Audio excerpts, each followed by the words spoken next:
Kenapa dan untuk apa anda semua berada bersama Ghulam Ad-Da'wah? Antara sebab utama kerja tidak berkesan ialah sebab kita tidak jelas apa matlamat kita bekerja. Maka bila tak jelas matlamat, kita akan buat sambil lewa dan akhirnya tak sampai pada objektifnya. Begitu juga hidup kita sebagai manusia, akhirnya tak sampai pada tujuan. Tujuan manusia diciptakan.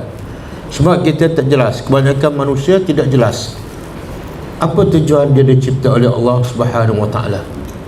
Afa hasibtum annama khalaqnakum abasa wa annakum ilaina la turja'un?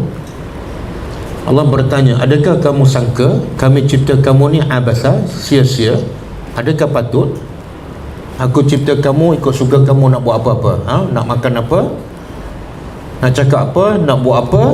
Ikut suka kamu. Adakah patut? Maha suci Allah daripada buat sesuatu sia-sia. Dan adakah patut kamu sangka bahawa kamu tidak akan kembali kepada aku? Adakah patut? Jadi soalan tu Allah nak bagi kesedaran, Allah nak bagi tamparan kepada manusia yang hidupnya hanya nak seronok semata-mata, nak seronok, nak bersukaria. Allah kata tak patut. Kita buat sesuatu pun ada tujuan, betul tak? Kita buat rumah ada tujuan dia. Tak ada orang buat rumah lepas tu dia letupkan rumah dia. Dia buat makanan, dia buat kuih, dia campak. Tak ada.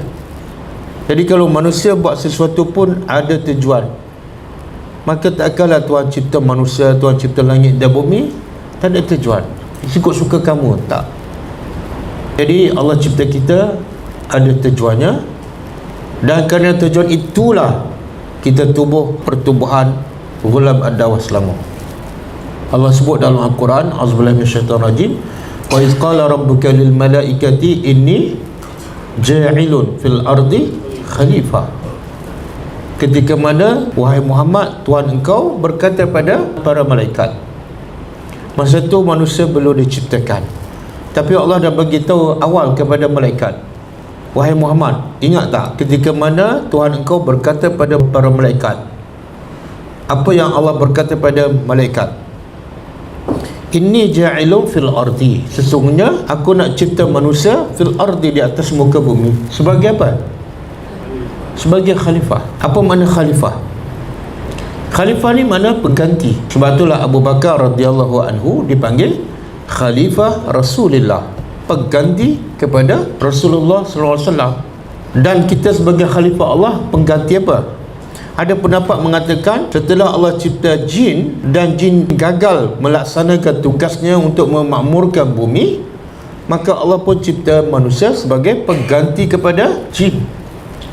Ada juga pendapat mengatakan penggantinya ialah kita sebagai pengganti untuk menegakkan agama Allah Subhanahu wa taala. Jadi jelas tujuan manusia diciptakan ialah sebagai khalifah. Tapi dalam konteks kita individu, Allah cipta kita ialah wa ma khalaqtul jinna wal ins illa liya'budun. Tidak aku ciptakan jin dan manusia melainkan untuk beribadat pada aku, dalam konteks individu. Tapi dalam konteks masyarakat, kamu adalah sebagai khalifah. Jadi kerana itulah kita tubuh NGO Pertubuhan Ghulam Ad-Da'wah.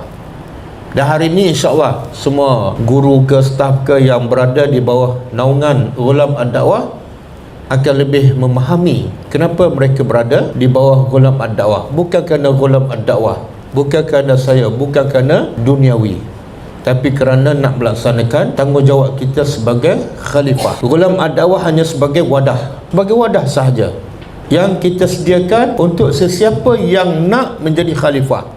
Mungkin dia tak ada peluang untuk bekerja dengan NGO lain, dengan badan yang lain, ataupun dia tak mampu nak buat kerja sorang-sorang, maka Ghulam Ad-Da'wah memudahkan, menyediakan tempat, tapak untuk dia buat kerja bukan dengan ghulam, tapi bekerja dengan agama Allah. Jadi Ghulam Ad-Da'wah hanya sebagai wadah. Sepatut kita menjadi orang yang terbaik di sisi Allah. Untuk menjadi orang terbaik di sisi Allah ialah jadilah pendakwah. Dalilnya Allah sebut dalam surah Fussilat ayat 33. Auzubillahi minasyaitonirrajim. Wa man ahsanu qawlan mimman da'a ila Allahi wa 'amila shalihan wa qala innani minal muslimin. Wa man ahsanu, siapa lagi yang paling ahsan, paling baik qawlan, kata-katanya, Mimman da'a, daripada orang yang mengajak, menyeru kepada Allah. Makna sama ada dengan perkataan dia ataupun dengan perbuatan, dengan akhlak. Jadi Allah bertanya soalan, siapa lagi yang paling baik ucapannya, kata-katanya daripada orang yang mengajak manusia kepada Allah? Dan dia bukan setakat berkata, bukan setakat bercakap, dia beramal soleh. Kalau bercakap aja, ajak orang kepada Allah, ajak orang beriman, tapi dia tak beramal soleh, dia adalah lidah bercabang. Kan, cakap lain, buat lain. Sebab tu Allah kata, bukan setakat kata-katanya cantik, tapi amalannya pun soleh. Mana kalau nak jadi pendakwah, pertama kita kena sendiri, amalan kita, iman kita, ilmu kita mesti mantap. Tak mungkin kita beramal soleh kalau kita tanpa ilmu. Sebab itulah pendakwah yang paling asas mesti belajar dan berilmu. Wa qala innani minal muslimin. Yang ketiga, pendakwah ni yang Allah puji, dia berkata sesungguhnya aku daripada minal muslimin. Apa maksud dia? Apa maksud minal muslimin? Kalau kita terjemah mungkin maksudnya ialah sesungguhnya aku adalah daripada orang-orang Islam. Sebenarnya itu terjemah yang biasa. Terjemah yang lebih tepat apa dia? Minal muslimin iaitu aku adalah daripada orang yang sentiasa menyerah diri kepada Allah. Dengar je firman Allah, sami'na wa ata'na, tanpa perlukan masa. Macam sahabat bila Allah turun ayat tentang haramnya arak, apa dilakukan oleh para sahabat? Bila tu? Hari ni turun ayat bila mereka buang arak tu.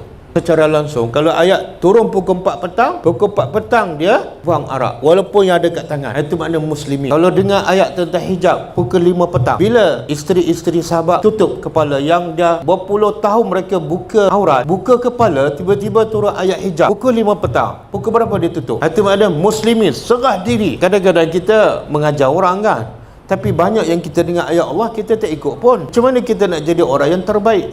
Kita sendiri tidak ada contoh. Kita sendiri pun tak serah diri kita sepenuh kepada Allah. Boleh faham? Contoh, buang masa kan. Allah kata wal asri, demi masa. Semua manusia rugi kecuali orang beriman, beramal soleh, berdakwah dan sabar. Tapi kita masih buang masa. Dan kita mendakwah, kita pendakwah. Itu bukan muslimin. Dalam bab tertentu kita serah diri pada Allah. Tapi dalam bab yang kita tak sesuai dengan jiwa kita, kita serah diri kita pada nafsu. Itu bukan pendakwah. Okey? Jadi kita berada bersama Ghulam Ad-Dakwah untuk menjadi orang yang terbaik, iaitu pendakwah. Dan ciri-ciri pendakwah pertama dalam ayat ni, pertama, sentiasa ajak orang kepada Allah. Sebab itulah saya selalu ingatkan pada guru-guru Al-Quran, guru-guru membaca khususnya, bila kita ajar Quran, itu bukan belum mengajak orang kepada Allah. Mengajar membaca belum mengajak orang kepada Allah. Sebab kalau setakat mengajar Al-Quran, orang kenal tak Tuhan? Kenal tak? Tak kenal. Kalau sekadar mengajar membaca, orang kenal tak Tuhan? Tak. Tapi itu proses yang diperlukan. Belajar membaca, belajar Quran, itu satu proses yang diperlukan. Jangan tinggal. Tapi bila dah ajar orang baca Quran, jangan tinggal selepas itu.